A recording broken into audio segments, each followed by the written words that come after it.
of foreign trades. She has over 2.5 decades worth of rich experience leading engineering team for several Fortune 500 companies. She has experience in dealing with and guiding companies across sectors such as FMCG, automobile, aviation, food and pharma, and others. Her experience of being an engineer, a mother, a strategist, an entrepreneur, a facilitator, and an artist helps her to forge her own path in entrepreneurial journey. म्हणजे त्यांच्याकडे किती talent आहे ते त्यांच्या इंट्रोडक्शनमधूनच मी सांगते आणि तुम्हाला त्यांच्यासोबत आज कनेक्ट करायचं, त्यांच्यासोबत काहीतरी नवीन शिकायचं आहे का सगळे तयार? सो मी आता माईक त्यांना हँडओव्हर करते आणि त्यांना रिक्वेस्ट करते की ma'am it's your turn now. काय व्यवस्थित. थँक्यू. आवाज येतो ना रे? येस. सो मॅडमनी छान ओळख करून दिलेलीच आहे. शीतल अर्जुन वाडकर.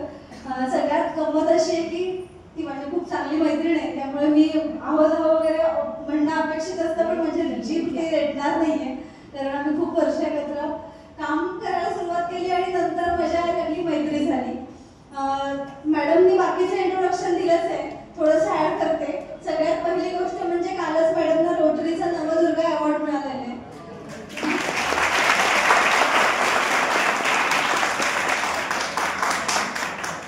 त्याच्यानंतर मॅडमचं स्वतःचं जर का त्यांनी सांगितलं की टेक पेनिशिया, सॅको आणि त्याचबरोबर सस्यसेतू नावाने त्यांचं एक सोशल इनिशिएटिव्ह पण आहे, ज्याच्यामध्ये आपलं आता जर तुम्ही वेगवेगळे प्रश्न, आम्ही मगाशी त्यांना प्रश्न विचारलेले की पुण्याचे प्रश्न काय आहेत, जेणेकरून म्हणजे ज्याला करून अपॉर्च्युनिटीज काय असू शकतात, तुम्हाला काय ऐकायचं मॅडम कडून, असं आम्ही जरा गप्पा मारत होतो. तर त्यातला एक जे तुम्ही म्हणालात की कचरा खूप आहे किंवा एन्व्हायरमेंट खूप खराब व्हायला लागलाय, तर त्याला धरून मॅडमनी स्वतः एक पाऊल उचललं आणि सस्यसेतू नावाचं एक इनिशिएटिव्ह सुरू केलं, ज्याच्यामध्ये जास्तीत जास्त झाडं लावली जावी, प्लांटेशन वाढवावं, जी परंपरागत झाडं आहेत आपली, वड, पिंपळ, आंबा, चिंच, अशा प्रकारची झाडं लावली जावीत आणि वातावरणातलं प्रदूषण कमी व्हावं, आपल्याला जरा श्वास घेता यावा. काल एक अत्यंत दुर्दैवी व्यवसाय पॅम्पलेट बघितलं मी पेपरला आणि मला फार खराब वाटलं ते बघून. सुरुवात त्याने करूया, खराचा काही विचार नव्हता केला आता, पण सस्यसेतूवरून आठवलं. ऑक्सिजन, तुम्हाला तर ऑक्सिजन विकत मिळतो माहितीये. काल पेपरला ऍड होती की ज्या लोकांना पोल्युशनमुळे त्रास होतो ते जाऊन त्या सेंटरला तासभर स्वच्छ ऑक्सिजन ब्रीथ करून यायचं, जायचा, मास्क लावायचा आणि स्वच्छ ऑक्सिजन ब्रीथ करून यायचं. किती हॉरिबल आहे बघा. म्हणजे आपण मगाशी बोलत होतो ते प्रॉब्लेम्स, मॅडमला दिसलेला प्रॉब्लेम आणि त्यांनी उचललेलं पाऊल सुद्धा, अर्थात ते त्यांचं नॉट फॉर प्रॉफिट आहे, त्याच्यातून काही पैसे कमवण्याचा ह्याच्या हेतूने सस्यसेतू काम करत नाही, पण एक काळाने थोडंसं आपल्या बिझनेस जर्नीमध्ये आपण पुढे गेलो, स्टेबल झालो की एक सामाजिक जाणीव म्हणून त्यांनी तो सुरू केला. तर अशा प्रकारच्या अडचणी आपल्या समोर दिसतात. इतकं खराब वाटलं, जसं काही वेळेस काही इन्व्हेस्टर्स म्हणण्यापेक्षा फायनान्सर्स असं म्हणतात की यार वृद्धाश्रमाला डोनेशन द्यायला आवडत नाही, तसं माझं काल झालं ते बघून की अरे काय आहे, म्हणजे इथे जाऊन ऑक्सिजन घ्यायचं, त्याच्यासाठी मी माझ्याच खिशातले पैसे द्यायचे, हे दिस इज टू मच. म्हणजे आपल्याच हातात सगळ्यांच्या सोल्युशन आहे. तर अशा प्रकारे विविध ऍक्टिव्हिटीजवरती मॅडम काम करत असतात. मॅडमचं बॅकग्राऊंड इन्स्ट्रुमेंटेशन इंजिनिअरिंग आहे, त्यांनी टाटा मोटर्स आणि त्याच्यानंतर नीलसॉफ्ट बरोबर काम केलेलं आहे आणि मग त्याच्यानंतर त्यांनी स्वतःचा व्यवसाय सुरू केलाय. पहिला प्रश्न नंतर करूया ना, आता फेलिसिटेट थांबा जरा, आम्हाला मूड आलाय. हो चालेल, फेलिसिटेशन महत्वाचं आहे का मोठं इकडं महत्वाचं आहे? फेलिसिटेशन होईल, थांबा मॅडम जरा प्लीज. तर मुद्दा असा आहे की मला मुलांना जे प्रश्न पडले त्यातला पहिला प्रश्न असा होता की तुला व्यवसाय करावासा का वाटला आणि हाच व्यवसाय करावासा का वाटला, आणि अगदी ताजा प्रश्न त्यांनी आता विचारला असा की जे ते तू डोक्यात ठेवून जी सोल्युशन्स आणलीस ती सोल्युशन्स आजही लागू होतात का, ते प्रश्न आजही आहेत का. So start with your journey. पहिल्यांदा तर सगळ्यांना खरं तर पहिले सॉरी, कारण सगळ्यात मोठा प्रश्न ट्रॅफिक, त्याच्यावर मी अडकले. मी हडपसरहून 1:17 निघाली आहे, 3:31 मी इथं पोहोचते. तोपर्यंत मी ड्राईव्ह करतो. उशीर झालाय, आपण सगळे मिळून त्या प्रश्नावर तर मार्ग काढूया. मला एक सांगा, तुम्ही सगळे डिप्लोमाचे आहात ना?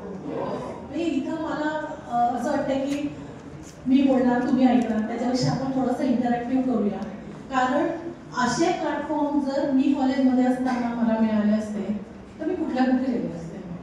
पण अनफॉर्च्युनेटली 30-28-29 वर्षापूर्वी असे ॲव्हेन्यूज पण नव्हते, एवढ्या मोठ्या प्रमाणामध्ये उद्योजक पण नव्हते आणि असं प्लॅटफॉर्म पण नव्हता की जिथं येऊन हे डिस्कस केलं जाईल.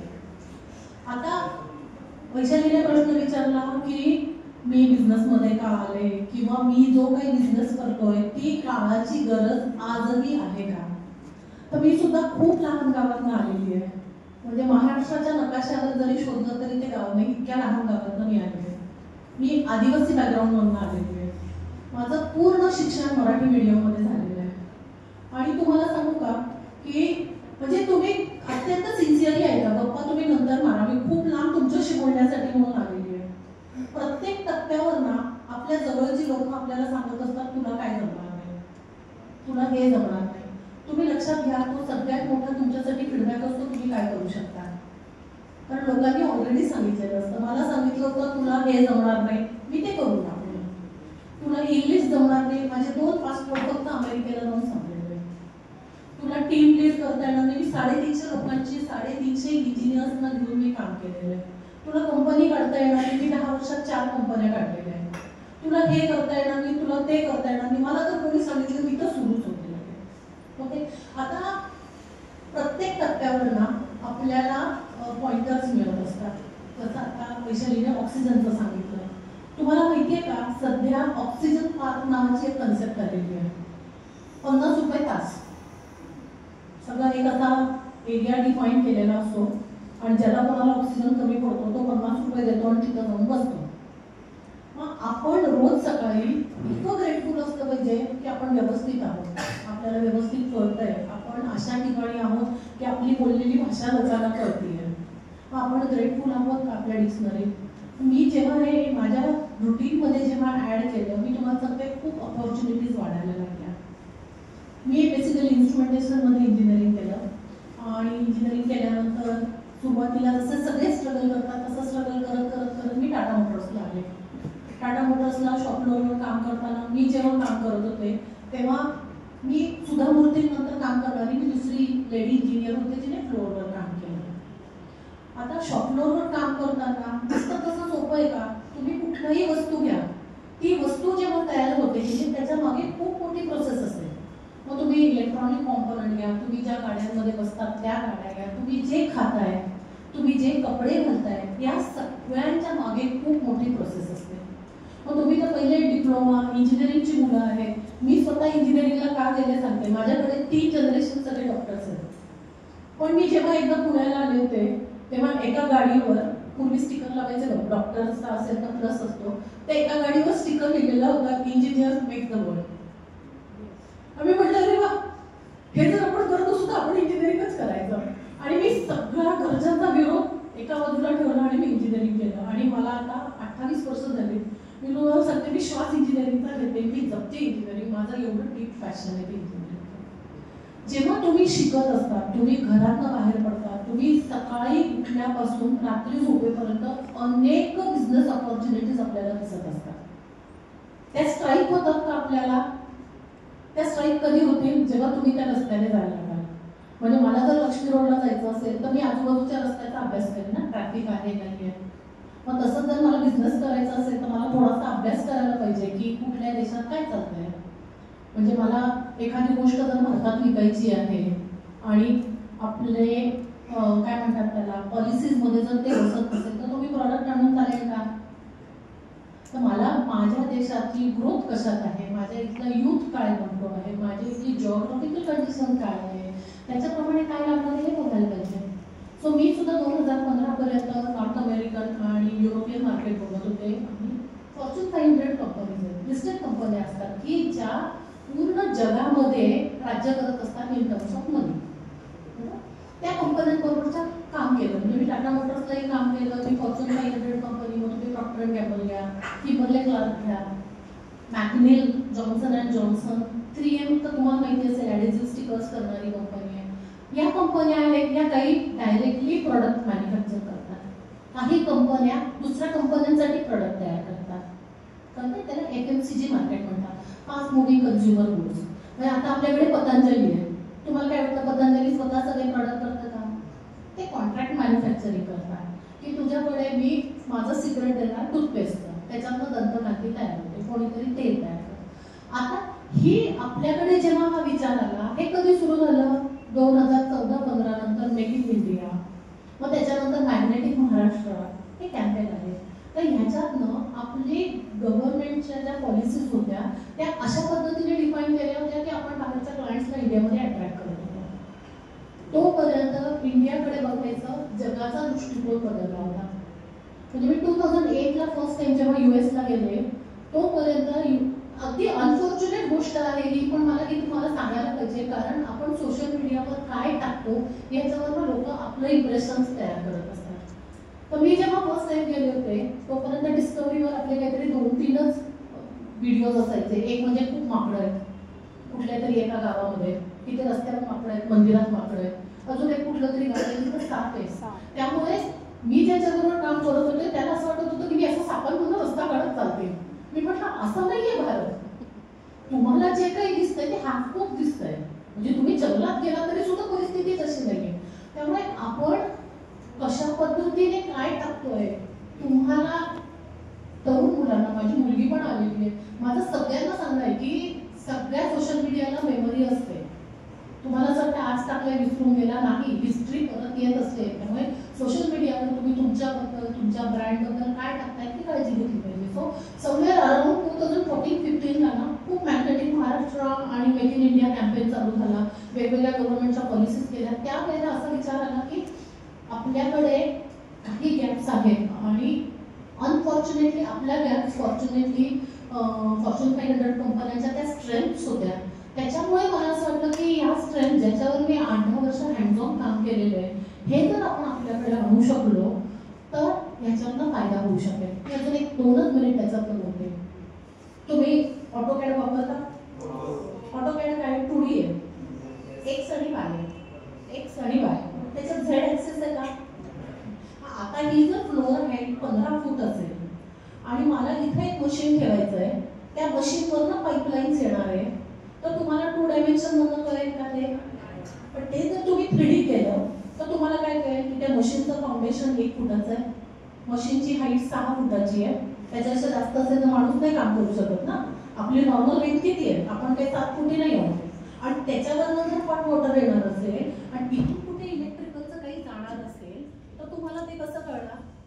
तर त्यावेळेला 2008-9-10च्या दरम्यान 3D इंजिनिअरिंग हे खूप मोठ्या प्रमाणामध्ये अमेरिकेमध्ये वापरलं जात होतं.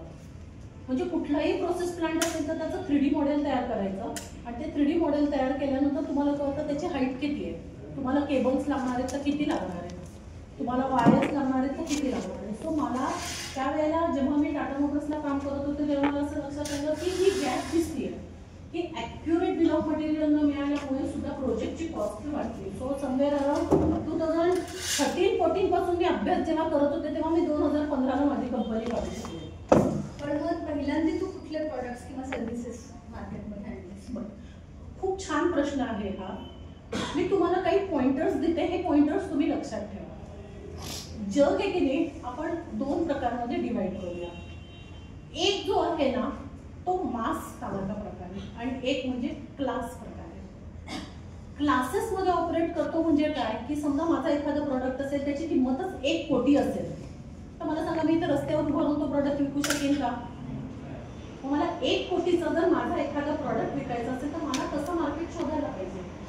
वेळेस एक मास असतं की 125 कोटी जनता आहे, 125 कोटी जनतेला देण्यासारखा प्रॉडक्ट सुद्धा मी तयार करू शकते.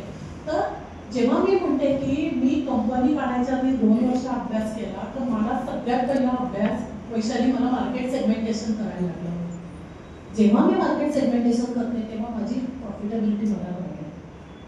माझ्यासाठी सिंपल आहे, बिझनेस म्हणजे पैसा नाही तर टाइमपास. म्हणजे एक तर पैसा आला तर तुम्ही बिझनेस करताय, नाही तर बिझनेसच्या नावाखाली टाइमपास करताय.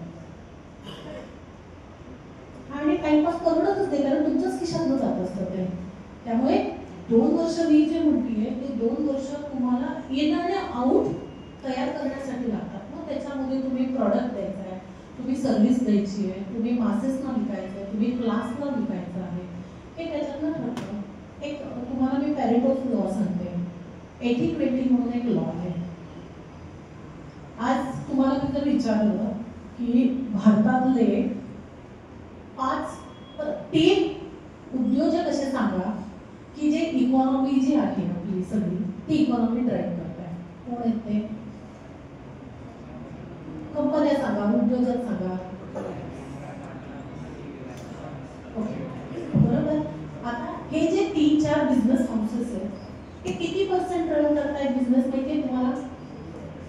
म्हणजे आपण असं जर एक थंब रूल पकडला की भारतामध्ये 1 लाख लोक बिझनेस करतायत, 1 लाख लोक जे बिझनेस करतायत ना ते 20% इकॉनॉमीवर काम करतायत. आणि जे उरलेले 20% लोक आहेत की नाही ती देशाची 80% इकॉनॉमी ड्राईव्ह करतायत, ज्याच्यात अंबानी झाले, अदानी झाले, टाटा झाले. 80-20 लॉ हा तुमच्या बिझनेसमध्ये पण लागतो, तुम्हाला अभ्यासामध्ये सुद्धा लागतो.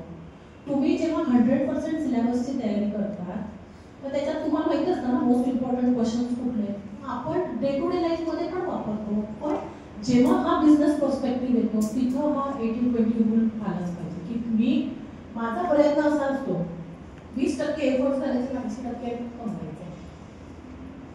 शिकतात प्रॉडक्ट आणि सर्व्हिस सांग तुझी जे तू पहिल्यांदा लॉन्च केलीस. सो प्रॉडक्ट अँड सर्व्हिसमध्ये जेव्हा कमिंग टू दॅट पॉईंट की जेव्हा मी शोधायला गेले, जसं मी म्हटलं क्लास आणि मास आहे बरोबर, मला मी काहीही विकू शकले असते. एकदा बिझनेस केल्यानंतर मी जगात काही विकू शकते.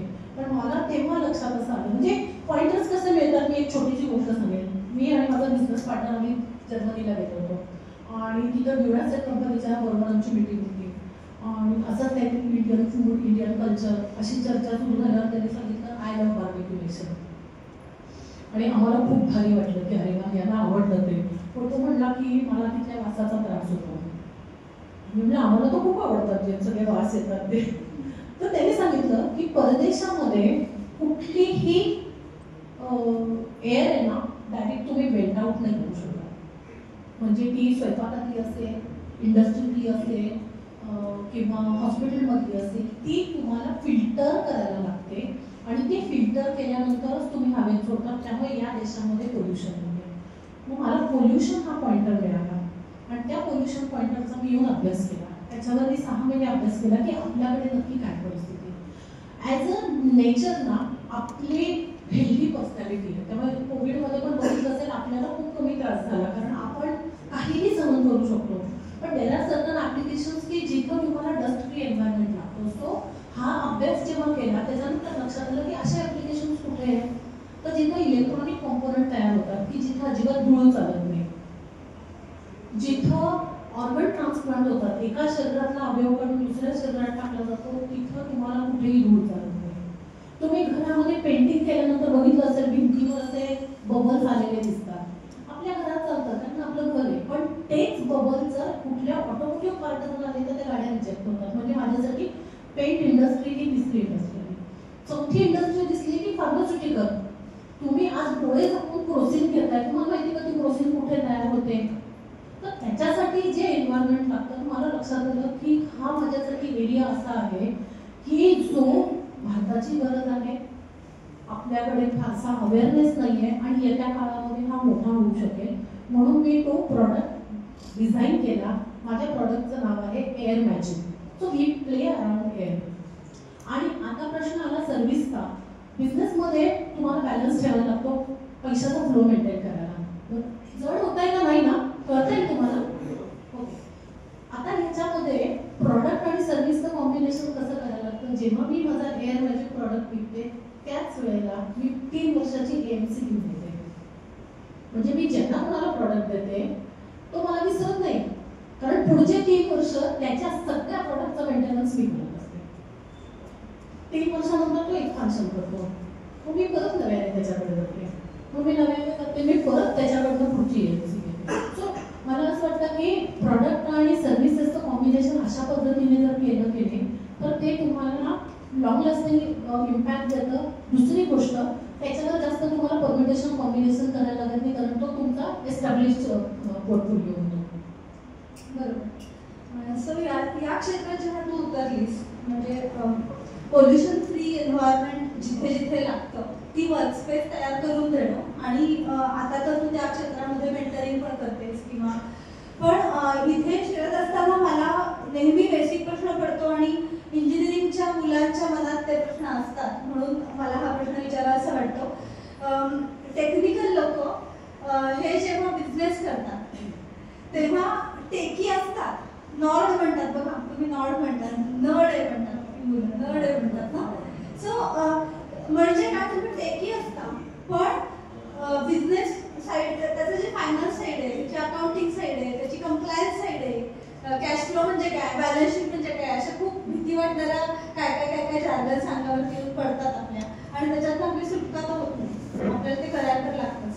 तर जेव्हा तू पहिल्यांदी सुरू केला असेल बिझनेस, तेव्हा तू कशी होतीस, तुला हे सगळं माहिती होतं का आधी? मला फार खरी वाटायचं. मी खूप इंजिनिअरिंग बोलते, मला असं वाटायचं मी खूप लोकांना इम्प्रेस करते. पण बिझनेस करताना जसं मी म्हणलं मास आणि क्लास आहे, तसं बिझनेसमध्ये ओपिनियन मेकर्स आणि डिसिजन मेकर्स प्रकार असतो. डिसिजन घेणारा डिसिजन घेतो की मी ठरवलंय मला ॲपलचा फोन घ्यायचा आहे आणि माझ्या कंपनीची पॉलिसी करायची, जेवढा स्टाफ आहे तेवढा सगळ्यांना मला ॲपल फोन घ्यायचा आहे. I have taken the decision, मी त्याच्यासाठी फंड अरेंज केले. पण 100 लोकांनी मला सांगितलं नाही सॅमसंगचा फोन चांगला आहे, तर कदाचित माझा डिसिजन मला बदलायला भाग पडू शकतो. सो ओपिनियन मेकर आणि डिसिजन मेकर्स करतात. मी सुद्धा 2015 पर्यंत मी फक्त इंजिनिअरिंगच बोलायचे आणि मला खूप छान वाटायचं की मी ॲक्युरसी, इफिशियन्सी आणि असल्या टर्मिनॉलॉजीज बोलायचे. पण बिझनेससाठी या टर्मिनॉलॉजीज नंतर येतात. ॲज अ बिझनेस ओनर तो सगळ्यात काय बघतो की मी तुमच्याबरोबर काम का करावं, तुमचे USP काय आहे, तुमचा युनिक सेलिंग पॉईंट काय आहे. आणि मी कशी घडले मी तुम्हाला सांगते. म्हणजे मला सुद्धा काय, माझ्याकडे सगळे डॉक्टर्स असल्यामुळे मला काय असं फॉर्मल एज्युकेशन मिळालं नाही. पण मी आधी ज्या कंपनीत काम करत होते तर माझा MD जो होता, माझा नॉर्थ अमेरिकन क्लायंट होता आणि मी त्याला रिपोर्ट करत होते. आणि आम्ही एका कुठल्या तरी क्लायंटसाठी पिचिंग म्हणजे आपल्याला प्रॉडक्ट विकायचं आहे त्याची आम्ही स्क्रिप्ट तयार करत होतो. आणि तो मला म्हणत होता विचार कर. आणि सकाळी 9:30ला मीटिंग सुरू झालेली, संध्याकाळी 7 पर्यंत मी फक्त विचार करत होते. आणि मग मी काहीही सांगत होते त्याला, आपण असं करू शकतो, आपण त्याला असं सांगू शकतो, आपण त्याला तसं सांगू शकतो. शेवटी त्याचा पेशन्स संपला आणि तो मला म्हणतात listen, we are here to sell Mercedes and what you are offering umbrella. तर तो म्हणला, जो माणूस मर्सिडीज घेतोय त्याला जर तू सांगितलं की तू माझ्याकडनं मर्सिडीज घेतली तर मी तुला एक छत्री फ्री देईन, घेईल का तो? म्हणजे तुम्हाला कोणाला विकायचं आहे त्याचा तुम्हाला म्हणजे अभ्यास करायला पाहिजे की तो अभ्यास तुम्हाला शिकवतो की तुम्ही त्याला काय पिच करणार आहात. तो ओपिनियन मेकर आहे, तो डिसिजन मेकर आहे, त्याची पॉकेट कपॅसिटी किती आहे, त्याचे आतापर्यंतचे ट्रेंड्स कसे आहेत आणि त्याच्यासाठी फार ट्रिकी असं आहे का नाही. आज माझ्याकडे जेवढे स्टार्टअप्स आहेत सगळे वैशाली इंजिनिअरिंगचेच मुलं आहेत. MBA करायला पाहिजे का? 100% लावून. MBA तुम्हाला अजून शार्प करतं.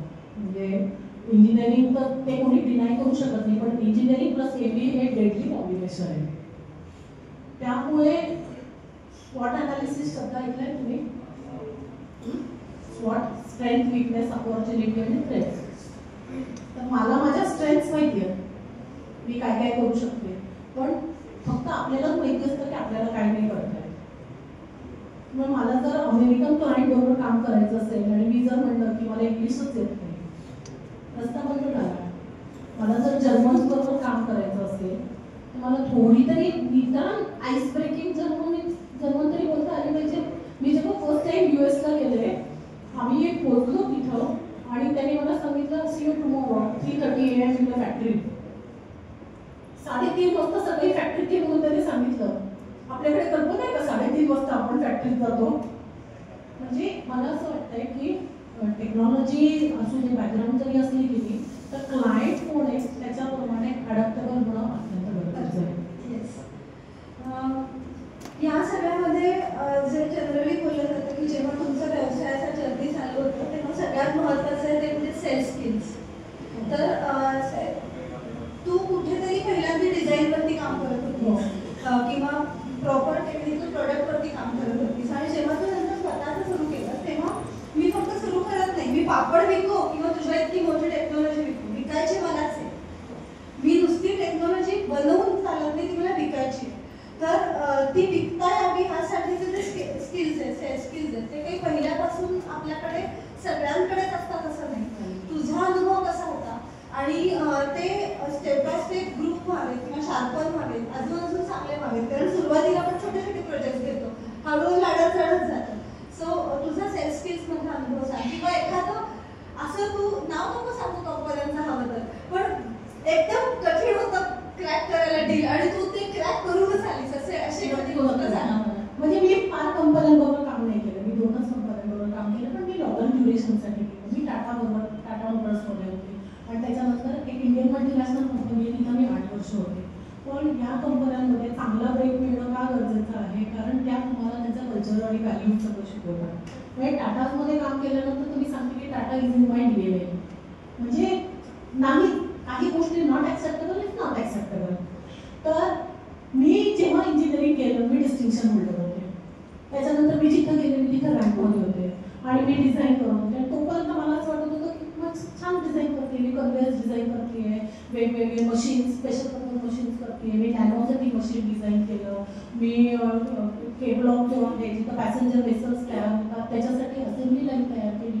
तोपर्यंत मला असं वाटत होतं की हेच माझा पोर्टफोलिओ आहे आणि मी हे चांगलं करेन.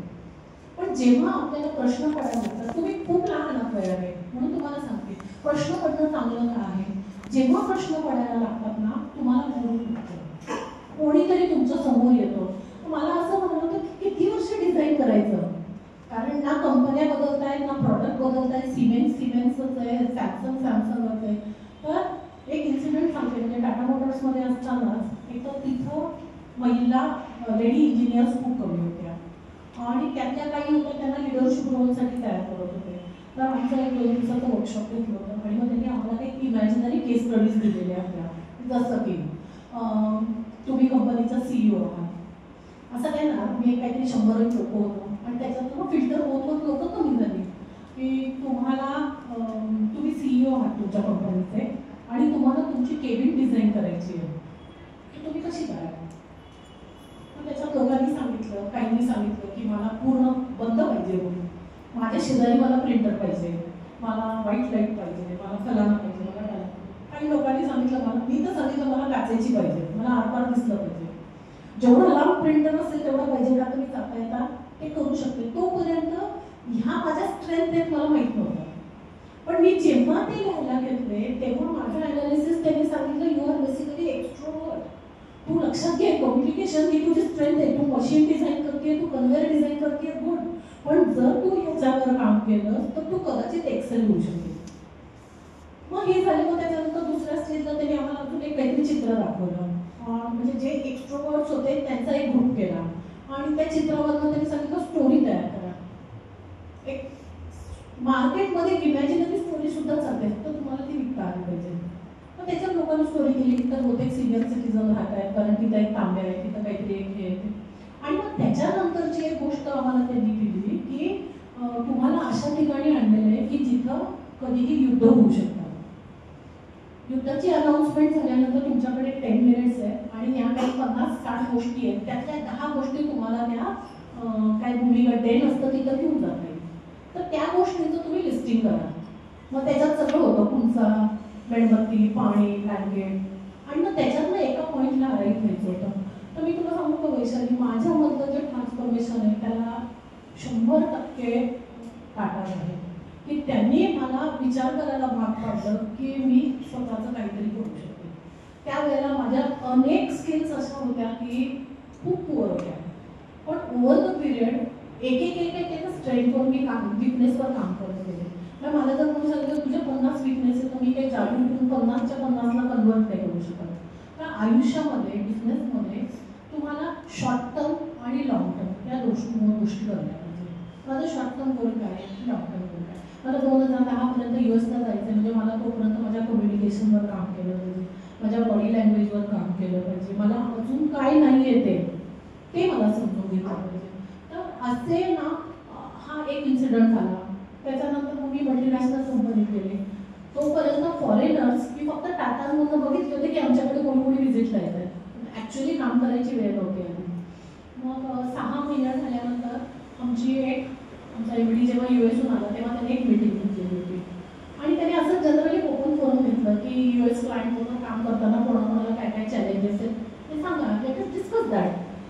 तर कोणीतरी सांगितलं असं होतं तसं होतं. मग मला विचारलं की तुला काही क्वेश्चन आहे का? तर मी त्यांना सांगितलं की माझा प्रॉब्लेम असा आहे, म्हणजे बघा मी हे 2008चं सांगते. 2008 म्हणजे किती वर्ष जुनं झालं, 17-18 वर्षापूर्वी. आज आपण कुठेही जातो आणि एकमेकांना शेक हँड करतो, त्यावेळेला ती पद्धत नव्हती. तर मला प्रश्न असा होता की मी क्लायंटला शेक हँड केल्यानंतर जर त्याने हात सोडला नाही तर मला ते अनकम्फर्टेबल होत होतं, कारण आम्हाला टाटामध्ये त्याची सवय नव्हती की कोणी कोणाला शेक हँड करेल. आपण नमस्कार करतो ना. आणि आता तुमच्यातले काही जण जसे हसले तसं तिथं तो ऑडियन्स पण हसला की अरे हा काही प्रश्न आहे का तिचा हात सोडत नाही. मग ते आमच्या एवढी विचारलं की तुमच्यापैकी किती जणांनी हा एक्सपिरियन्स केला आहे? कोणीच एक्सपिरियन्स केला नव्हता. तर मग मला त्यावेळेला असं वाटलं की मी उगीच बोलले का काय. तर तो मला म्हणला की पहिले तिच्यासाठी टाळ्या वाजवा म्हणला आणि त्याने सांगितलं की परदेशामध्ये मिठी मारणं कॅज्युअल आहे, पण परदेशातल्या लोकांना माहिती की इंडियामध्ये हे चालत नाही, त्यामुळे ते शेक हँड करतात. आणि जेव्हा फर्म होल्डिंग असतं याचा अर्थ की मी खूप ग्रेटफुल आहे की तू मला बियॉन्डच म्हणजे तू एक्सटेंड करून मला सर्व्हिस दिली आहे. सो अशा छोट्या छोट्या गोष्टी आहेत की ज्या मला तेव्हा वाटत होत्या की हे कदाचित अपमानास्पद असू शकेल, तर ते माझ्यासाठी स्ट्रेंथ बनून जाईल. What I am trying to tell you की तुम्हाला गुरु मिळत असतो, मेंटर्स असतात, पण तुम्हाला प्रश्न तिथं पडले पाहिजे. तुम्हाला एक गोष्ट सांगितली सेल्स पिचची, ती मला ऐकायची परत एकदा. की तू गेलीस, तुला माहिती होतं की you started quoting almost 20 times to the market. म्हणजे ती गोष्ट सांग. म्हणजे गोष्ट अशी आहे की आपण विकणं म्हणजे फक्त पाडून विकणं नाही, ह्याबद्दल आम्ही काही गप्पा मारत होतो. तर माझं जर सर्व्हिस चांगली असेल, माझं जर प्रॉडक्ट चांगलं असेल, तर मी म्हणेन त्या दामाला कस्टमर उभं राहील. त्याची तिची स्टोरी आहे, ती मला ती सांगितलेली. आज मला तुमची परत सांगायला हवी. मी 2015ला रिझाईन केलं. म्हणजे माझा स्वतःचा स्वभाव असा आहे की मी दुसऱ्या थॉटवर काम नाही करत. मला असं वाटतं पहिला विचार हा कायम बरोबर असतो, दुसरा विचार येतो तेव्हा तुम्हाला कन्फ्युजन असतं. तर मी कंपनी सोडली आणि त्याच्यानंतर स्वतःचं जेव्हा करायचं ठरवलं, तर त्याच्या आधी जवळ मी 10 वर्ष अमेरिकन क्लायंटसाठी काम करत होते आणि मी डॉलर्समध्ये बोलत होते. आता तीच टेक्नॉलॉजी इंडियामध्ये पण चालत होती, पण मला एक बघायचं होतं की मी एवढी मोठी रिस्क घेऊन बिझनेस काढते. बिझनेस काढायचा 40-50 लाख रुपये, तुमचा वेळ सगळं तुम्ही इन्व्हेस्ट करत असता ना त्याच्यात. तर आम्हाला एक इन्क्वायरी आली होती की त्याला पण काहीतरी इंजिनिअरिंग डिझाईन करून हवं होतं. म्हणून मी आणि माझा बिझनेस पार्टनर, जो आम्ही दोघं फ्रेंड आहोत, आम्ही त्यांना भेटायला गेलो आणि मग आम्ही पिच केलं त्यांना की आम्ही असं करतो, आम्ही तसं करतो, असं करतो. मग त्याने सांगितलं त्याची रिक्वायरमेंट काय. मी तर सांगितलं हे तर आम्ही करू शकतो. मला first class, let's work together. इथपर्यंत आलो. आता पुढे काय येतं? कॉस्टिंग येतं की नाही. मग त्याने विचारलं की कशा पद्धतीने काम करायचं. मी सांगितलं मी वर्क इन आवर्ली बेसिस, आम्ही तासाच्या रेटने काम करतो, कारण प्रोजेक्टची साईज किती असू शकते. तर तो म्हणला वाके काही हरकत नाही, काय आहे तुमचं तासाचा रेट काय आहे. तुम्ही सांगितलं $20 पर आवर. कारण माझ्याकडे आधीच्या कंपनीमध्ये अगदी एंट्री लेवलचा मुलगा तो $20 पर आवडने काम करत होता. त्यामुळे मी विचार केला की ठीक आहे आपण तो करूया. आणि मी त्याला हे सांगितल्यानंतर तो जोरात हसला. पण तो मला काय म्हणला, शीतल जी आपको मालूम है भोसरी में 200 रुपये घंटे से लोग मिलते हैं. $20 पर आवर मी 1800 रुपये तास सांगत होते आणि तो म्हणतोय 200 रुपयाने भोसरी MIDC मध्ये इंजिनियर्स मिळतात काम करायला. आता मला सांगा याच्यानंतर माझं खच्चीकरण होतं की नाही, आहे का अभिमानाची गोष्ट आहे. मग मी काय ठरवलं, एनिवेज हा जातोय, अजून प्रयत्न करू. मग सांगितलं sir this is what we bring to the table. Sir आमच्याकडे हे आहे, माझ्याकडे एवढ्या वर्षाचा एक्सपिरियन्स आहे, माझ्याकडे हे, मी यांच्यासाठी काम केलं, मी त्यांच्यासाठी काम केलं, आणि असं करून आम्ही बाहेर आलो. आम्ही दोघांनी पार्टी केली. This is the first learning काय. पण 2 महिन्यानंतर त्याचा परत फोन आला, let us work together, and we close that order for $18 per hour. So टेक्नॉलॉजीला जग सलाम करतं, पण ॲट द सेम टाइम ते पण बघत असतात की चल ना एकावर एक फ्री देतोयस का. पण जर तुमच्या ह्याच्यावर बिलीफ असेल, तुमच्या ऑफरिंगवर तुमची श्रद्धा आणि विश्वास असेल, तुम्हाला सगळं कॉम्प्रोमाइज करायची काही गरज नाही. तो असा तो ₹200 घंटे से लेके $18 per hour पर्यंतचा प्रवास होता. अजून एक मला शीतलबद्दल माहिती आहे. तिला तुम्ही काहीही म्हणा की हे करायचंय तर पहिलं उत्तर ऐकायला तर ते हो. हा म्हणजे असं कितीतरी वेळेला होतं की अगं पण डिटेल्स आपण बोललोच नाहीये. तर असं म्हणजे फक्त आता इथे यायचंय म्हणून नव्हे, मी तिला लातूरला पण घेऊन गेले माझ्या एका प्रोजेक्ट बद्दल. केवळ आपल्याला जायचंय तर हो. तर मला तिचं सगळ्यात मोठं स्ट्रेंथ काय आहे, दुसरं जे उद्योजकाचं सगळ्यात मोठं स्ट्रेंथ असतं ते म्हणजे नेटवर्किंग. आणि आजही असं नाही की सुरुवातीच्या काळामध्ये जेव्हा तिला आवश्यकता होती, बिझनेस ग्रो करायचा होता, तेव्हा फक्त नेटवर्किंग मीट्स ती जात होती किंवा फक्त नेटवर्किंग मीट्सनाच जात होती असं नाही. तर आजही कुठेही नेटवर्किंगची संधी शीतल अर्जुन वडकरला मिळाली तर शीतल अर्जुन वडकर ती संधी सोडत नाही, हे मला पूर्ण माहिती आहे. त्याच्या मागचं तुझं बेसिकली नेटवर्किंग मी काय काय होतं हे जर सांगू शकलीस. कारण काही लोकांना ते इन्हिबिशन असतं की जायचं, बोलायचं, स्वतःला ओळख करून द्यायची. म्हणजे हे 2-3 गोष्टींबद्दल आपल्या मनामध्ये मीथ असतात. पहिलं म्हणजे पैसे कमवणं वाईट आहे असं एक मीथ असतं.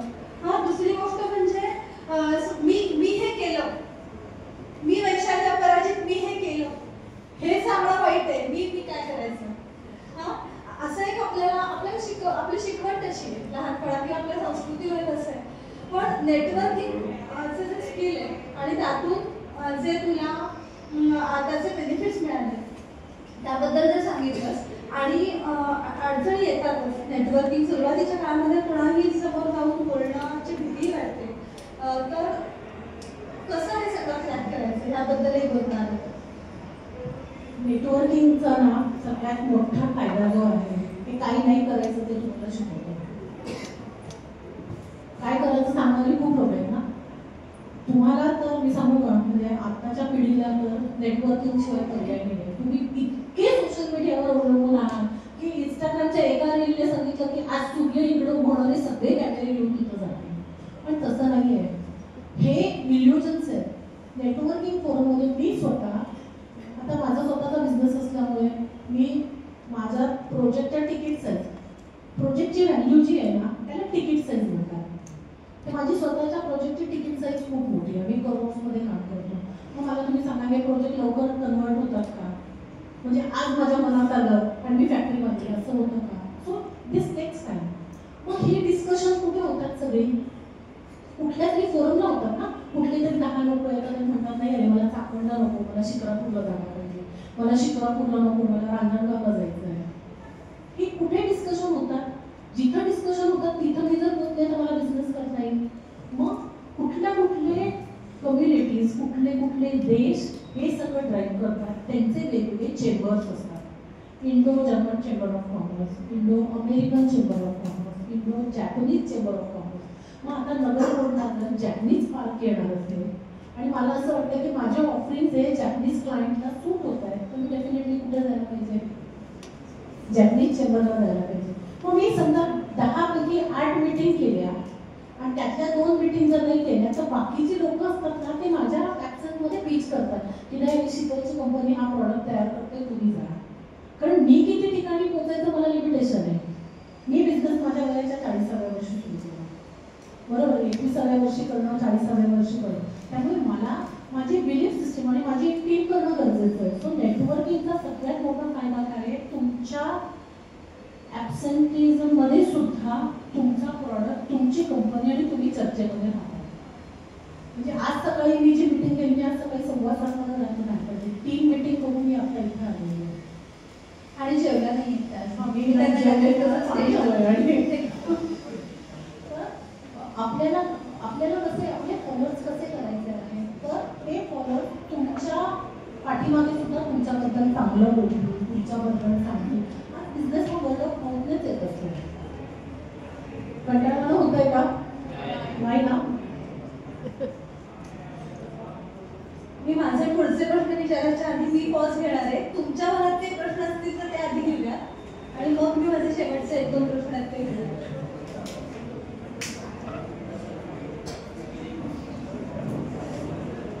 प्रश्न विचारायला अजिबात घाबरायचं नाही. मनात असे प्रश्न मगाशी तरी सांगितलं प्रश्न कुठला चुकीचा नसतो. मी कुठला प्रश्न विचारते? तुम्हाला उद्योजक व्हायचंय का? हात वर करा. किती जणांना व्हायचंय? म्हणजे शेजारचा हात वर करून व्हायचंय का नाही खरं खरं व्हायचंय? मग मला सांगा, जर तुमच्या समोर आम्ही दोघी बसलोय तर तुम्हाला किती प्रश्न आले पाहिजे? हे कोणीही रेडीमेड मिळत नाही. अपॉइंटमेंट घेतल्याशिवाय कोणीही भेटत नाही. तुम्हाला किती प्रश्न पडले पाहिजे? मला तुम्ही काही द्या जगातलं, मी विकून येईल. हा कॉन्फिडन्स किती जणांना आहे? नसेल. काम करायची तयारी किती जणांची आहे? करेक्ट. आता विचारा प्रश्न.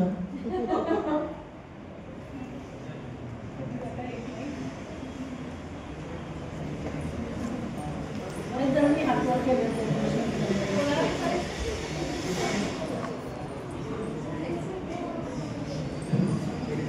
तुमचे जे 4 बिझनेस आहेत तुम्ही सांगितले ते मला एकदा सांगू शकता? जे तुमचे 4 बिझनेस होते तुम्ही मेन्शन केले. अच्छा. सो म्हणजे एक आमचा फॅमिली ओन बिझनेस आहे. Arjun Wadkar consolidated engineers private limited म्हणून आमची गोष्टीला मॅन्युफॅक्चरिंग युनिट आहे. फॅमिली ओन बिझनेस आहे. आम्ही सेकंड जनरेशन आहोत. म्हणजे माझ्या सासऱ्यांनी सुरू केलं, आता माझे मिस्टर बघताय आणि गेली 10 वर्ष मी त्याच्याबरोबर सपोर्ट करून आहे. त्याच्या व्यतिरिक्त मी स्वतः 2015ला टेक पॅनिशिया प्रायव्हेट लिमिटेड म्हणून कंपनी सुरू केली. पॅनिशिया हा स्पॅनिश वर्ड आहे विच मीन्स ॲब्सोल्यूट सोल्युशन. मला इथं दुखतोय तर इथं औषध दिलं पाहिजे ना. तसं टेक्निकली कुठेही प्रॉब्लेम जिथं प्रॉब्लेम येतो तिथं आम्ही सोल्युशन देतो. So we are panacea for technical. So tech panacea private limited आम्ही क्लीन रूम्स करतो, डस्ट फ्री एन्व्हायरमेंट करतो. थोडक्यात क्लीन रूम काय आहे सांगते. कोविडमध्ये तुम्ही सगळ्यांनी काय केलं? मास्क लावले का? स्वतःला प्रोटेक्ट करायचं होतं इम्प्युअर एअरपासून.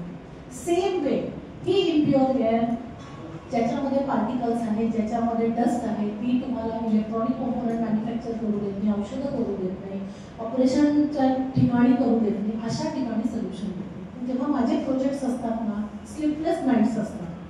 24/7 मी साईटवर असते कारण आम्ही डायरेक्ट ह्युमन लाईफ बरोबर आमचं करतो. त्यामुळे क्रिटिकल आहे का? खूप क्रिटिकल आहे. पण आमच्या नावावर रिलीज रेकॉर्डला गेलेले प्रोजेक्ट्स आहेत. माझं 3री कंपनी आहे, सॅको नाव आहे तिथं. Saco again Spanish word which means bag full of opportunity.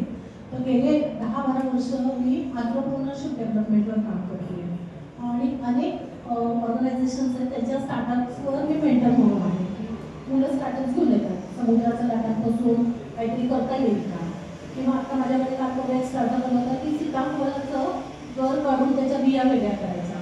पण तिथं माझा रोल काय आहे? मी त्याला सांगते की ते सीताफळाचं वरचं फेकून नको देऊ, आपण त्याला प्रोसेस करूया आणि त्याचं स्क्रब तयार करूया. म्हणजे काय होतं, एक प्रॉडक्ट आहे, त्या प्रॉडक्टचं तुम्हाला बियांपासून सगळ्याचा वापर करता येतो. तर दुसरी माझी कंपनी आहे त्याच्यातनं startup, budding entrepreneurs, woman enterprises आणि SME स्मॉल मीडियम एंटरप्राइजेस आहेत त्यांच्यावर काम करते. आणि आत्ता रिसेंटली 1-2 महिन्यापूर्वी मी सस्य सेतू नावाचा इनिशिएटिव्ह लॉन्च केलेला आहे. तर सस्य सेतू लॉन्च करण्यामागचं असं आहे की मला असं कळलं की ज्या दिवशी मधमाशा संपतील त्या दिवशी मनुष्यवस्ती संपणार आहे. म्हणजे इतकी मोठी धोक्याची गोष्ट आहे. जसं तिने आता ऑक्सिजनचं सांगितलं. मग मधमाशा का नाही आहेत? आपण फ्लॉवरिंग प्लांट्स करत नाही.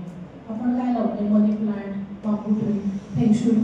मग फ्लॉवरिंग प्लांट्स येण्यासाठी काय करता येईल त्याच्यासाठी मी हा इनिशिएटिव्ह केला आहे. आता 3 महिने झाले त्याच्यावर मी काम करते. आणि मी टेक्नॉलॉजिकली पण आहे, मी मेंटरिंग पण करते, मी एन्व्हायरमेंटसाठी पण काम करते. अजून कोणाला काय प्रश्न आहे? अजून कोणाला विचारायचे का क्वेश्चन?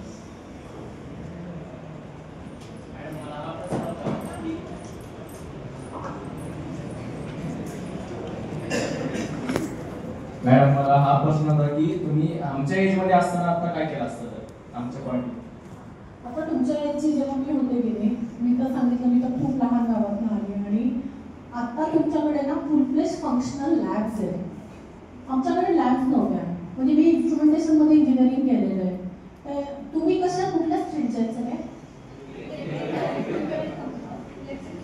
अच्छा तर कम्प्युटर इलेक्ट्रिकल मेकॅनिकल ओके तर आता कुठलाही सेन्सर जो असतो तो सेन्सर काय करतो सिग्नल घेतो आणि त्याला युजेबल फॉर्ममध्ये तुम्हाला तो मेसेज देतो त्याला ट्रान्सड्यूसर म्हणतात ऐकलं का तुम्ही ट्रान्सड्यूसर हा सगळा इन्स्ट्रुमेंटेशनचा बेस आहे तर आम्हाला कॉलेजमध्ये जेव्हा शिकवायचं ना तर आम्हाला प्रेशर रिलीफ वॉल याच्यावर एक जवळ 6 दिवस लेक्चर चाललेलं होतं प्रेशर रिलीफ वॉल काय आहे आणि त्याचं एक्झाम्पल काय दिलं तर कुकरची शिट्टी आता मला सांगा कुकरची शिट्टी एक्झाम्पल दिल्यानंतर तुम्हाला प्रेशर रिलीफ वॉल म्हटल्यावर तेवढंच डोळ्यासमोर येतं गेले पण फॉर्च्युनेटली त्या वर्षी आम्हाला इम्प्लांट ट्रेनिंग कंपल्सरी केलं होतं की नाही तुम्ही फील्डमध्ये जाऊन ट्रेनिंग घेतलं पाहिजे कारण इन्स्ट्रुमेंटेशन तर तुम्हाला काय तर माझ्या कॉलेजमधनं माझं सिलेक्शन RCM ला झालं होतं राष्ट्रीय केमिकल्स अँड फर्टिलायझर्स जी अलिबागला फॅक्टरी आहे तिथं फर्टिलायझर्स तयार होतात आणि मग तिथं गेल्यानंतर त्यांनी सांगितलं लगेच आम्ही उत्तर दिलं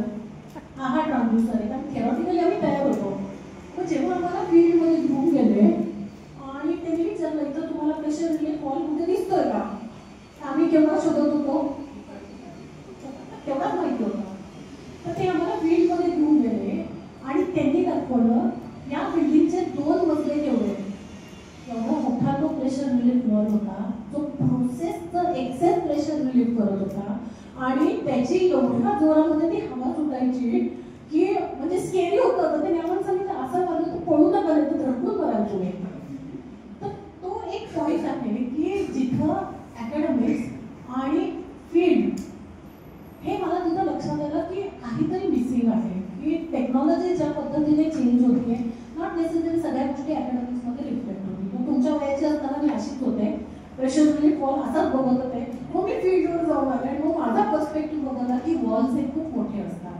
तोपर्यंत कंट्रोल हॉल म्हणल्यावर घरातला डोळा दाखवला होता जो पूर्वी असा फिरायचा मग आम्हाला फील्डमध्ये घेऊन गेल्यानंतर त्यांनी दाखवलं रस्त्यावर पाईपलाईन टाकलेली असते का त्याच्यावर मोठे व्हील असतात ते व्हील फिरवलं की तो वॉल ओपन होतो आणि क्लोज होतो मग ते कळलं की हा ऍक्च्युअल वॉल आहे आपल्याला पुस्तकात जो दिसतोय तो खरा वॉल नाही फक्त काय झालं त्यावेळेला प्रश्न पडत गेले फॉर्च्युनेटली मला इंडस्ट्री चांगली मिळाली त्यामुळे माझं इंजिनिअरिंग करेपर्यंत माझ्या बऱ्याचशा कन्सेप्ट क्लिअर झाल्या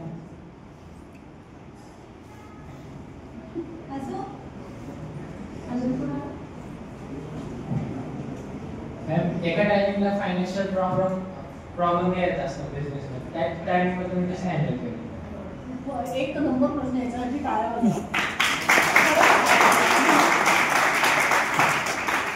मी मगाशी पहिलं एक वाक्य काय सांगितलं बिझनेस म्हणजे काय पैसा कॅश फ्लो हा ही एक टर्मिनॉलॉजी तुम्ही लक्षात घ्या हा फक्त बिझनेससाठी नाही आहे तर तुम्हाला डे टू डे सुद्धा कळलं पाहिजे आता तुम्ही पेरेंट्सवर अवलंबून आहात तुम्हाला काहीतरी एक अमाऊंट दर महिन्याला देत आहे तुम्ही त्याचा कुठेतरी लिहून ठेवता किती येत आहे किती जातोय द्यायला पाहिजे ना लिहिताय व्हेरी गुड आता त्या लिहिताय त्याच्यामध्ये काय आहे की आई वडिलांनी एवढे दिले त्याच्यातनं हा खर्च गेला तो खर्च गेला तो खर्च गेला तो खर्च गेला त्याच्यात आला माझा वाढदिवस माझं प्लॅनिंग होतं 2 जणांना जेवायला घेऊन जायचं पण अचानक 10 जण आले गणित चुकलं माझं मग हे कळतं कधी तुम्हाला जर तुम्ही कुठेतरी लिहून ठेवलं असेल कुठेतरी त्याचं बफर प्लॅनिंग केलं असेल तर तुम्हाला कळतं की आपल्याला ही अनप्रेडिक्टेबल कॉस्ट येते बिझनेसमध्ये तेच आहे मी माझ्या फॅक्टरीमध्ये प्रिंटआउट काढतीये 10 प्रिंटआउटमध्ये होणारं काम मी जर 100 प्रिंटआउट्स काढल्या मला सांगा त्याचे पैसे कुठून येणार माझ्या प्रॉफिटमधनं जातात ना म्हणजे मी कमवत असेल 1 लाख रुपये प्रॉफिटमध्ये 40,000 असेल त्याच्यात मी रोज सगळ्यांना कॉफी पाजते रोज मी सगळ्यांना काय म्हणतात त्याला प्रिंटआउट देते माझा प्रॉफिट तो खातोय फिनान्सेस हा बिझनेसचा सगळ्याचा प्लॅटफॉर्म आहे म्हणजे तुम्ही बाकी सगळ्या गोष्टी ठेवल्या तरी सगळ्या रोज 2 तास फिनान्सवर काम करा तुम्ही पुस्तकं वाचा तुम्ही बॅलन्स शीट वाचायला शिका तुम्ही इनफ्लो आणि आउटफ्लो काय आहे तो बघायला शिका अत्यंत गरजेचं आहे आणि मेक ऑर ब्रेक करणारी एकच गोष्ट आहे टेक्नॉलॉजीला थोडंसं थांबता येतं सांगता येतं की नाही टेक्नॉलॉजी बदलती आम्ही RFID आणतोय फिनान्सिसचं तसं नाही, एक तर तुमच्याकडे असतो किंवा तुमच्याकडे पैसा नसतो, त्यामुळे मॉनिटरिंग झालंच पाहिजे. आणि कौतुक असं या प्रश्नाचं, आम्ही याबद्दल बोललो होतो दोघी की आपण फायनान्शियल अस्पेक्टनं हात लावत नाही आहोत, तेव्हा आम्हाला असं वाटलं डिप्लोमाची मुलं आहेत यार, आपण त्यांना खूप प्रेशराईज नको करायला, म्हणून आम्ही हा मुद्दा बाजूला ठरला होता. आणि त्याच्याकडे बघण्याचे पर्स्पेक्टिव्ह तुमचे ऑलरेडी ओपन झाले असतील तर खरंच कौतुकास्पद गोष्ट आहे. अजून कोणाला काही प्रश्न आहे का? तुम्हाला काही शेवटचे 2 प्रश्न शिकतात. वेळ आपल्याकडे कमी आहे माहिती आहे मला, किती वेळ आहे आपल्याकडे? सो आताचे जे आत्ताचा जो काळ आहे, आत्ताच्या इथून पुढच्या एक 10 वर्षातल्या उद्योगांच्या संधी कुठल्या? अरे तुमच्यासाठी खरा प्रश्न आता आला. उद्योगाच्या इथून पुढच्या 10 वर्षातल्या खऱ्या संधी कुठल्या? मला असं वाटतं की आर्टिफिशियल इंटेलिजन्स, मशीन इंटेलिजन्स हे सगळं येतच राहणार. मशीन लर्निंग हे तर माहिती आहे ना तुम्हाला, हे सगळं येणार. हा एक टेक्नॉलॉजीचा पार्ट झाला. त्याच्या व्यतिरिक्त सकाळी उठल्यापासून रात्री झोपेपर्यंत लागणाऱ्या गोष्टींची जरी तुम्ही यादी केली तरी तुम्हाला त्याच्यामध्ये दिसणार. कुठेही बघा, मी सक्सेस येतो 3 महिन्यापूर्वी सुरुवात केल्या. माझी सगळ्यात पहिली आयडिया आहे ती तुम्ही वैशालीला सांगते. वैशाली भन्नाट आयडिया आली, मला करायचं आहे. मी 3 महिन्यापूर्वी 5 जूनला जेव्हा लॉन्च केलं तेव्हा मी तिला म्हटलं मला असं वाटतंय आपण तुळस हा प्रोजेक्ट घेऊया आणि तुळस लोकांपर्यंत पोहोचूया. मला याच्यातनं काहीही पैसे मिळत नाही आणि टार्गेट हे असं घेतलं पाहिजे की ज्याची रोज सकाळी भीती वाटली पाहिजे. तर मी 6 महिन्याचं किती टार्गेट घेतलं असेल? डिसेंबर 2025 पर्यंत 1 लाख तुळस लावायची. माझ्याकडे माणसं नाही, माझ्याकडे तुळस नाही, मला कोणाला द्यायचं आहे ते माहिती. मी टार्गेट सेट केलं आणि तुम्हाला सांगू 3 महिन्यात किती झालंय. म्हणजे फिजिकली तुळस लावणं आणि तुळस लावणे हा विचार पोहोचवणं 2 गोष्टी आहेत की नाही. म्हणजे मी आता तुम्हाला सांगते तर मी असं समजू शकते की इथं जी 50 लोक आहेत त्यांना तुळशीचं महत्त्व पटलंय आणि ते तुमच्या घरी जाऊन तुळस लावा. एकेका व्हिडिओला 50,000 व्ह्यूज मिळाले. तसं जर बघितलं तर माझ्या पहिल्या महिन्यामध्येच टार्गेट अचीव झालेलं आहे. त्यामुळे व्यवसाय करायचा जर असेल तर तुम्हाला मार्केटमध्ये फिरायला पाहिजे. त्यामुळे संधी जर तू म्हणलीस टेक्नॉलॉजिकली खूप आहे, फार्मास्युटिकलमध्ये आहे, फूड इंडस्ट्रीमध्ये तर केवढे आहे. पूर्वी फक्त आपण आईच्या हातचे लाडू खात होतो, आता दररोज लाडू खाता येईल वेगवेगळ्या प्रकारचे एवढे वेगवेगळे ब्रँड्स मार्केटमध्ये आले. मी आता 15 दिवसापूर्वी IIT मुंबईच्या एका स्टार्टअप कॉन्क्लेव्हमध्ये त्याला जज म्हणून गेले होते. फर्स्ट इयरची मुलं होती. त्या मुलांनी पेट ॲनिमल्स जर हरवले तर त्यांच्यासाठी स्मार्ट टॅग्स तयार केलेले. Wifi operated, Bluetooth operated tags आहेत. ते मांजरीच्या गळ्यात मांजर होतं असेल तो टॅग मार्केटमध्ये आला असेल, पण फर्स्ट इयरच्या मुलांना हा विचार करून तो करावा असं वाटतं हे सगळ्यात महत्त्वाचं आहे. तुम्ही संधी म्हणली ना, तुम्ही पेन एरिया हा शब्द लिहून घ्या. हा का आलाय, माईकडे हे का आले तर माझा आवाज शेवटपर्यंत जावा म्हणून. खुर्ची का आली, खाली बसता येत नाही म्हणून. तुम्ही रोज जे वापरता ते कुठल्या तरी पेन एरियाचं सोल्युशन आहे. लोकांनी घासत होतो अजून काहीतरी करत होतो म्हणून दुसरं सोल्युशन. तर तुम्ही तुमचे पेन एरिया जरी लिहून काढले तरी तो तुम्हाला प्रॉडक्ट खूप मोठा करेल. परफेक्ट. आणि शेवटचं की आजचा टेकअवे म्हणून त्यांना काय माझा अत्यंत आवडतीची गोष्ट आहे की मी तुम्हाला सांगेन जी मला माझ्या सरांनी सांगितली. सगळ्यांनी ऐका. तुम्ही पण तुम्ही जेव्हा पुढे बिझनेस पर्सन व्हाल, जेव्हा तुमचे इंटरव्ह्यूज होतील तेव्हा तुम्ही सांगा की तुम्ही असं ही गोष्ट ऐकली. तर पेन्सिल माहिती आहे सगळ्यांना. पेन्सिल टोकन केलेली इथं पडली आहे, तिचा उपयोग आहे. म्हणजे जर तिला युजेबल करायचं असेल तर सगळ्यात पहिलं काय करायला लागेल. आता विचार करा, त्या पेन्सिलच्या जागी जर आपण असू आणि आपल्याला शार्पनर काढलं, आपल्याला त्रास होईल. त्यामुळे प्रत्येक चेंज जो आहे तो पेनफुल असतो, अत्यंत पेनफुल असतो. म्हणजे नोकरीतनं दुसऱ्या नोकरीत जाणं, एका नात्यातनं दुसऱ्या नात्यात जाणं, एका बिझनेसमधनं दुसऱ्या बिझनेसमध्ये जाणं, तुमचं पार्टनरशिप असेल तो चेंज इज ऑलवेज पेनफुल सगळ्यांना. दुसरी गोष्ट पेन्सिलच्या बरोबर रबर कशासाठी असतं ते इरेज करता येतं. त्यामुळे तुमची समजा कुठली चूक झाली, माझ्यासाठी चूक हा शब्द नाही, मी त्याला अपॉर्च्युनिटी फॉर इम्प्रुव्हमेंट म्हणते. ती झाली तर ती इरेज करा आणि लक्षात ठेवा काय झालं होतं ते. सगळ्यात तिसरी महत्वाची गोष्ट आहे पेन्सिल कशामुळे ओळखली जाते. तुम्ही मार्केटमध्ये पेन्सिल घ्यायला जातात, कशी जातात घ्यायला? लाल रंगाची पेन्सिल द्या सांगता का? 0.5ची दे. त्याचा ग्रॅफाईट काय त्याच्यावरनं सांगता का तुम्ही? मार्केटमध्ये तुम्ही इंजिनियर म्हणून बाहेर पडा, मार्केटिंगचा पर्सन बाहेर पडा, एंटरप्रेन्योर म्हणून बाहेर पडा. सगळ्यात महत्त्वाचं माणूस बघतो की तुम्ही माणूस म्हणून ठेवा. त्यामुळे स्वतःचं लर्निंग चालू ठेवा, रोज वाचन करा, स्वतःला ट्रान्सफॉर्म करा. पेन्सिलचं उदाहरण ठेवा, रोज स्वतःला शार्प करा आणि ग्रो करा.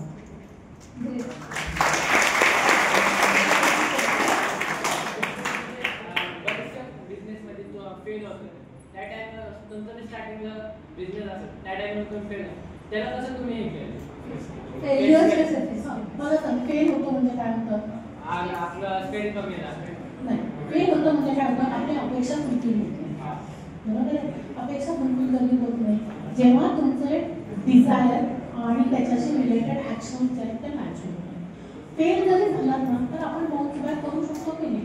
म्हणून तर रिव्हिजिट नावाचा एक शब्द आहे की आपलं कुठे चुकलं, रिव्हिजिट करायचं. म्हणजे माझी मार्केटची गो टू मार्केट स्ट्रॅटेजी चुकली आहे का? की माझ्याकडे मार्केट जे आहे तिथं कोणी सिमला मिर्च खात नाही आणि मी तिथं सिमला मिरचीचं दुकान टाकलं. म्हणजे माझं काय झालं, कस्टमर आयडेंटिफाय करायला चुकलं. किंवा कस्टमर आंबा घेऊ शकतो आणि मी खाली काहीतरी दुसरं घेऊन बसतो, म्हणजे मला पैसा देणारा बिझनेस पाहिजे. त्यामुळे फेल जरी झालं गेली तर ते लर्निंग आहे. तुम्ही त्याचं लिहून काढा की नक्की काय आपली स्ट्रॅटेजी चुकली आणि त्याच्यातच करायचं. मला तरी स्वतःला असं वाटतं की 3 वर्ष म्हणजे गुजराती लोकांमध्ये एक म्हण आहे की 990 दिवस द्यायचे. 990 दिवस दिल्यानंतर तो बिझनेस केलेबल आहे की नाही कळतं. त्यामुळे अर्ली सक्सेस ही फार डेंजरस असते की मी गेले पटकन विकलं गेलं, ती सक्सेस नाही आहे. त्यामुळे फेल ॲज सच टर्मिनॉलॉजी नाही आहे. You need to learn from it.